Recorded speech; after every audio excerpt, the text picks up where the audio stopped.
वैसे जरूरी नहीं है, लेकिन वीडियो को लाइक या फिर डिसलाइक कर दिया करें। मूवी का स्टार्ट होता है 1899 में, जहाँ पर न्यूयॉर्क में रहने वाले हम डॉक्टर एलेक्स को देखते हैं, जो कि एक यूनिवर्सिटी में मैकेनिक्स और इंजीनियरिंग पढ़ाते हैं। इसके अलावा वो एक जीनियस इन्वेंटर भी थे। असल में डॉक्टर एलेक्स पर जुनून सवार था कि वो टाइम ट्रेवल के कॉन्सेप्ट को प्रूव करके दिखाएं, लेकिन एलेक्स के फ्रेंड का मानना था कि उसे एक बड़ी कंपनी में इजीली जॉब मिल सकती है। लेकिन एलेक्स किसी के अंडर जॉब करने वाला नहीं था, बल्कि वो तो अपने इन्वेंशंस पर काम करना चाहता था। एलेक्स की एक फियांसी भी होती है जिसे वो बहुत प्यार करता है, और आज भी वो अपनी फियांसी से मिलने ही जा रहा था, जहाँ पर रास्ते में उसकी नजर एक बंद पड़ी खराब गाड़ी पर पड़ती है। क्योंकि उस टाइम में गाड़ियाँ बहुत कम थी, इवन ना होने के बराबर। फिर उस गाड़ी का ड्राइवर गाड़ी को ठीक करने में कामयाब हो जाता है, लेकिन वो हमेशा की तरह गाड़ी की ब्रेक्स को लॉक करना भूल गया था। लेकिन इससे पहले कि वो गाड़ी किसी को कुचलकर किसी की जान लेती, तब एलेक्स बिल्कुल ठीक टाइम पर उसके ब्रेक्स को लॉक कर देता है। इसके फौरन बाद एलेक्स अपनी फियांसी से मिलता है। वो दोनों एक साथ बहुत अच्छा टाइम स्पेंड करते हैं, लेकिन अचानक से एक चोर आकर उन्हें लूटने की कोशिश करता है, और इसी कोशिश में वो एलेक्स की फियांसी को मार डालता है। अब एलेक्स ये देखकर काफी टूट जाता है। वो अपनी फियांसी को खोने का दुख बर्दाश्त नहीं कर पाता, इसीलिए वो डिसाइड करता है कि वो टाइम मशीन बनाएगा, जिससे वो अपनी फियांसी की लाइफ को पूरी तरह से चेंज कर देगा, उसके पास टाइम में ट्रेवल करके उसकी मौत को रोक कर। तो वो ऐसा करने के लिए दिन रात मेहनत करता है, और फिर फाइनली 4 साल बाद 1903 में वो एक टाइम मशीन इन्वेंट करने में कामयाब हो जाता है। लेकिन इस इन्वेंशन के बारे में वो अपनी बेस्ट फ्रेंड को भी नहीं बताता, जो कि हमेशा एलेक्स के लिए फिक्रमंद रहता था। फिर एलेक्स टाइम वेस्ट किए बगैर फर्स्ट टाइम उस मशीन को एक्टिवेट कर देता है, जिससे वो पीछे के टाइम में यानी पास्ट में 1899 में ट्रेवल करता है, जहाँ पर वो अपनी फियांसी को जिंदा देखकर बहुत खुश होता है। लेकिन इससे पहले कि वही एक्सीडेंट रिपीट होता, वो अपनी फियांसी को वहाँ से दूर ले जाता है। अब यहाँ पर एलेक्स इन्वेंटर होने के बावजूद भी टाइम और स्पेस की एक स्टेटमेंट को भूल गया कि एक बार जो हो गया उसे बदला नहीं जा सकता, यानी किसी भी टाइम को हम चेंज नहीं कर सकते। और होता भी कुछ ऐसा ही है। जब एलेक्स अपनी फियांसी को प्रपोज करने के लिए फ्लावर्स लेने जाता है, तब वही गाड़ी जिसकी ब्रेक ड्राइवर हर बार लॉक करना भूल जाता है, उसकी गाड़ी फिर से खराब हो जाती है। लेकिन अचानक से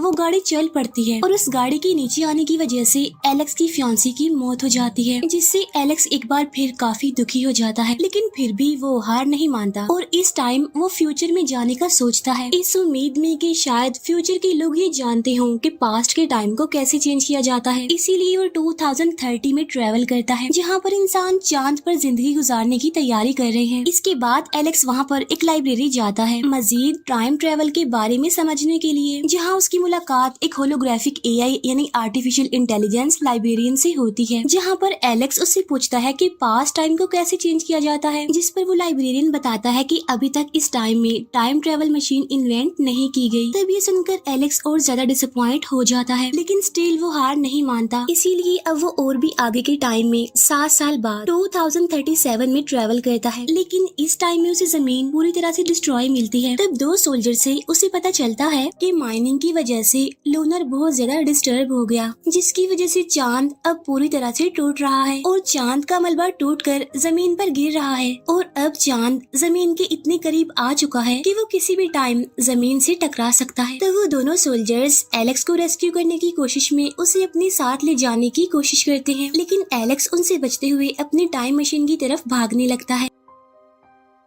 वो जमीन की डिस्ट्रक्शन का शिकार होने ही वाला होता है कि बचने की कोशिश में जल्दबाजी में वो मशीन को अननोन सेटिंग पर ट्रिगर कर देता है, लेकिन अचानक से एक झटका लगने की वजह से वो बेहोश हो जाता है, जिससे अब उसकी मशीन लाखों साल आगे जाकर ट्रेवल करने लगती है, जहाँ पर जमीन डिस्ट्रॉय होने के बाद अपनी नॉर्मल हालत में वापस आते हुए भी दिखाई देती है। इसके बाद जब एलेक्स को होश आती है, तो वो और आगे जाने से पहले ही मशीन को ऑफ कर देता है, लेकिन तब तक एलेक्स 8 साल आगे के टाइम में आ चुका था। अब क्योंकि वो काफी इंजर्ड भी था, इसीलिए वो वहीं पर बेहोश हो जाता है। फिर एलेक्स की जब आँख खुलती है, तो खुद को एंशिएंट कम्युनिटी के बीच में पाता है, और वो लोग एलेक्स की लैंग्वेज को समझ नहीं पा रहे थे, जहाँ पर वो एलेक्स को उनके लिए खतरा समझते हुए उसे मारने का डिसाइड करते हैं। लेकिन एक लड़की मारा जिसने एलेक्स की जान बचाई थी, उसे एलेक्स की लैंग्वेज आती थी, क्योंकि वो एक टीचर थी, जिसकी वजह से वो एंशिएंट सिविलाइजेशन के बारे में भी जानती थी, जिसकी वजह से वो एलेक्स को उसकी कम्युनिटी के लोगों से बचा लेती है। जहाँ पर एलेक्स एलेक्स मारा को बताता है कि मैं पास्ट टाइम से आया हूँ, लेकिन मारा इस बारे में अपने लोगों को नहीं बताती क्योंकि वो जानती थी कि उसकी कम्युनिटी के लोग उसकी साइंस को नहीं मानेंगे, जिसकी वजह से वो एलेक्स को कोई एलियन समझकर उसे मार देंगे। अब मारा से कुछ देर बात करने पर एलेक्स को इस कम्युनिटी के बारे में और जानकारी मिलती है, जो जमीन पर चेंजिंग्स होने की वजह से एंशिएंट लोगों की तरह माउंटेन्स और रॉक्स पर अपना घर बनाकर रहने लगे, जिनका रहन सहन 21st सेंचुरी के लोगों से बिल्कुल अलग था। रात को एलेक्स देखता है कि इंसानों ने चांद का क्या हाल कर दिया है। यहाँ पर एलेक्स की दोस्ती हो जाती है मारा के छोटे भाई से, और मारा के भाई को एलेक्स की वॉच बहुत पसंद आ जाती है, इसीलिए एलेक्स उसे वो वॉच दे देता है उसके पास रखने के लिए। लेकिन उसी रात एलेक्स को एक डरावना और काफी अजीब सा ड्रीम आता है कि उसे जंगल से कोई अजीब सा क्रिएचर पुकार रहा है, और जब वो एक काफी बड़ी क्रिएचर जैसे दरवाजे से एंटर करता है तो उसकी आँख खुल जाती है। हैरान कर देने वाली बात तो ये है कि सेम यही वाला ड्रीम मारा के भाई को भी आया। तो मारा एलेक्स को समझाने की कोशिश करती है कि ये डरावना सा अजीब सा ड्रीम हर रात हर इंसान को आता है यहाँ पर। इसके बाद वो लोग दोबारा से सो जाते हैं। नेक्स्ट मॉर्निंग मारा एलेक्स को कुछ बिल्डिंग्स के मलबे दिखाती है, और ये सारे मलबे एलेक्स के टाइम के ही थे, यानी पास्ट टाइम के, और ये मलबा न्यूयॉर्क के किसी मीनार का था। फिर मारा एलेक्स से पूछती है कि तुम पास्ट टाइम से इस टाइम में क्यों आए हो, जिस पर एलेक्स उसे सारी बात बता देता है कि मैंने अपने टाइम में अपने एक बहुत ही खास और करीबी इंसान को खो दिया, जिसके टाइम को चेंज करने के लिए मैंने इतना लंबा सफर तय किया। इसके बाद मारा एलेक्स को उसकी टाइम मशीन की जगह पर लेकर जाने लगती है। अब यहाँ पर एलेक्स ने एक बात नोट की थी कि इस कम्युनिटी में कोई भी बुरा इंसान नहीं था, जिसके जवाब में मारा कहती है कि हाँ, अब बुरे इंसान हमारी कम्युनिटी में नहीं है। इसके बाद एलेक्स फाइनली अपनी टाइम मशीन तक पहुँच जाता है, इसीलिए वो फौरन अब अपनी टाइम में जाने के लिए कोशिश करता है, जहाँ पर मारा एलेक्स से रिक्वेस्ट करती है कि प्लीज मेरे भाई को भी तुम अपने साथ अपने टाइम में ले जाओ। लेकिन इससे पहले कि एलेक्स उसे कुछ कह पाता, वहाँ पर जोरों से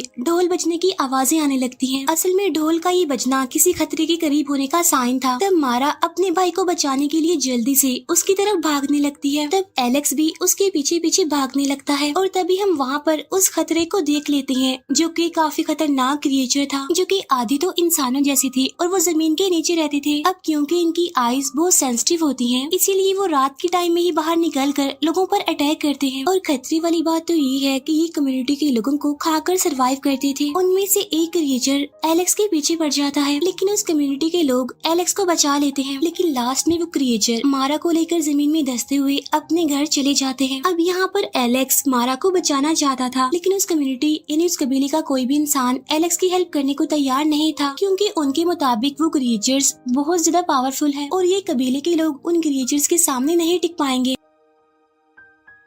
अब यहाँ पर एलेक्स मारा के भाई से प्रॉमिस करता है कि मैं तुम्हारी बहन को बचाकर जरूर लेकर आऊंगा, लेकिन इससे पहले मुझे उन क्रिएचर्स के बारे में जानना होगा, उन्हें समझना होगा। जिस पर मारा का भाई कहता है कि एक स्पिरिट ऐसी है जिसे उनके बारे में पता है। इसके बाद मारा का भाई एलेक्स को काफी दूर एक जगह पर लेकर आता है, जो कि कोई और जगह नहीं थी बल्कि न्यूयॉर्क की वही लाइब्रेरी थी, जहाँ उसकी मुलाकात उसी होलोग्राफिक लाइब्रेरियन से भी होती है, जिससे एलेक्स पहले भी मिल चुका था, यानी 2030 में। और ये लाइब्रेरियन इतने सालों बाद भी सर्वाइव कर गया, इसीलिए मारा का भाई उसे कोई भूत समझ रहा था। एलेक्स उस लाइब्रेरियन से पूछता है कि इंसान के फ्यूचर में दो अलग अलग एवोल्यूशन कैसे हो सकते हैं। तब वो लाइब्रेरियन एलेक्स को कहता है कि जब जमीन डिस्ट्रॉय होने वाली थी तब कुछ लोगों ने जमीन पर ही जिंदगी गुजारने का डिसाइड किया, जो कि कोई और नहीं बल्कि उसी कबीले के लोग हैं। लेकिन उनमें से कुछ ऐसे भी हैं जो डर की वजह से अंडरग्राउंड रहने लगे, और वो लाखों सालों से वहीं पर ही रह रहे हैं। इसीलिए लाखों साल की एवोल्यूशन की वजह से उनकी बॉडीज चेंज होने लगी। अब क्योंकि वो काफी सालों से अंडरग्राउंड ही रह रहे थे, इसीलिए वो सनलाइट को बर्दाश्त नहीं कर पाते। अब क्योंकि उनके पास खाने पीने का कोई सामान तो है नहीं, इसीलिए वो इस कबीले के लोगों को खाकर ही सरवाइव करते हैं। अब उन क्रिएचर्स के बारे में जानने के बाद अपने नाइटमेयर की मदद से उस क्रिएचर जैसे दरवाजे के पास पहुंचता है। इसके बाद वो अकेला ही उस खतरनाक सी केव में चला जाता है। अंदर जाने के बाद उसे बहुत सारी टनल्स अंदर नजर आती हैं, जिससे यहाँ पर एलेक्स समझ जाता है कि कैसे वो क्रिएचर्स जमीन के अंदर धंसते ही गायब हो जाते हैं, क्योंकि वो क्रिएचर्स इन्हीं टनल्स को यूज करते हुए कहीं से भी बाहर निकल सकते हैं। इसके बाद वो उसी खतरनाक जगह पर पहुंच जाता है जहाँ पर वो क्रिएचर्स कबीले के लोगों को मार कर उन्हें खा लेते हैं। और तभी अचानक से एलेक्स भी एक तालाब में गिर जाता है, और वो तालाब हड्डियों से भरा होता है। लेकिन अनलकीली एलेक्स एक क्रिएचर के हाथ लग जाता है। आगे जाकर उसे मारा भी मिल जाती है, जो जिंदा थी लेकिन उसे कैद किया हुआ था, और मारा को देखकर ऐसा लग रहा था कि शायद उसे किसी ने हिप्नोटाइज कर लिया हो। इसके बाद एलेक्स आगे बढ़ता है और उसकी मुलाकात उन उन क्रिएचर्स के लीडर से होती है, जो दिखने में काफी खतरनाक लग रहा था। असल में ये उन क्रिएचर्स में से सबसे ज्यादा इंटेलिजेंट स्पीशीज है और ये वही था जो अभी तक सभी की नाइटमेयर्स में आता रहा था। फिर क्रिएचर्स का वो लीडर एलेक्स को बताता है कि हमारी स्पीशीज के बहुत सारे पार्ट्स हैं और हर एक का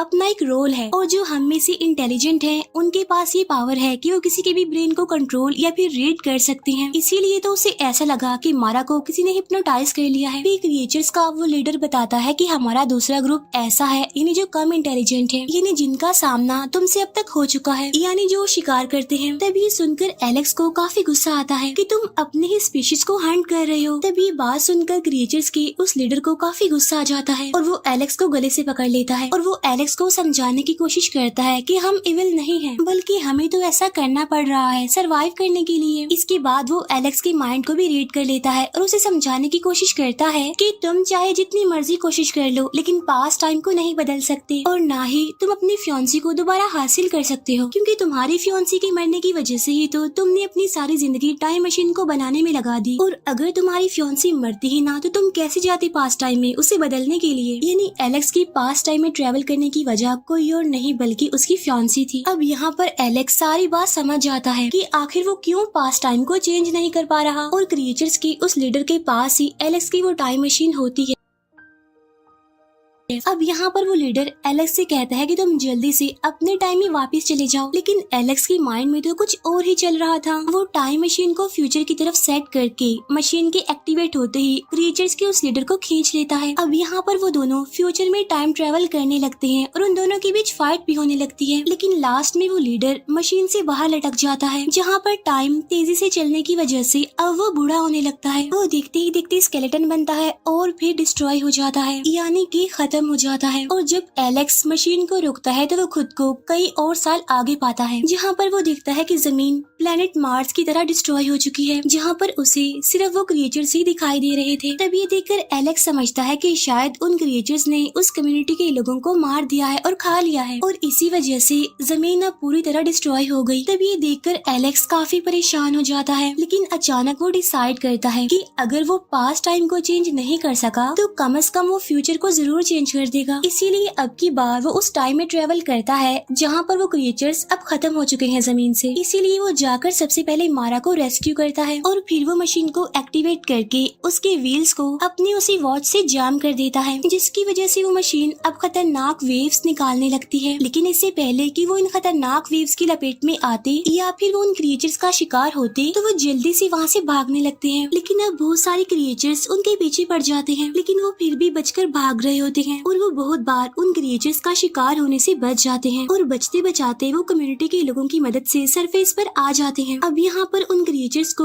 खतरे का पता नहीं था। इसके बाद वो सारे क्रिएचर्स खतरनाक वेव्स की लपेट में आ जाते हैं, जिसकी वजह से अब वो हमेशा के लिए जमीन से खत्म हो जाते हैं। इसका मतलब ये था कि एलेक्स फ्यूचर को चेंज करने में कामयाब हो गया था, क्योंकि वो क्रिएचर्स तो अब जिंदा नहीं रहे थे, इसीलिए कम्युनिटी के लोग अब बहुत सालों तक जिंदा रह सकते हैं, और इसी वजह से शायद जमीन भी डिस्ट्रॉय होने से बच जाएगी। लेकिन फ्यूचर को चेंज करने के लिए एलेक्स को अपनी टाइम मशीन को सेक्रीफाइस करना पड़ा। अब यहाँ पर एलेक्स और मारा एक दूसरे को पसंद करने लगे थे, तो इसीलिए एलेक्स यहीं पर रहने का डिसाइड करता है ताकि वो मारा के साथ अपनी न्यू लाइफ का स्टार्ट ले सके। इसके बाद हमें एलेक्स का फ्रेंड दिखाया जाता है जो अभी भी 1903 में था, लेकिन अब क्योंकि काफी टाइम से एलेक्स के बारे में कुछ भी पता नहीं चला था, इसीलिए वो एलेक्स की यादों को भी हमेशा के लिए गुड बाय कह देता है, इस उम्मीद में कि शायद एलेक्स को वो मिल गया होगा जिसकी वो तलाश कर रहा था। और इसी के साथ ही मूवी यहीं पर एंड हो जाती है।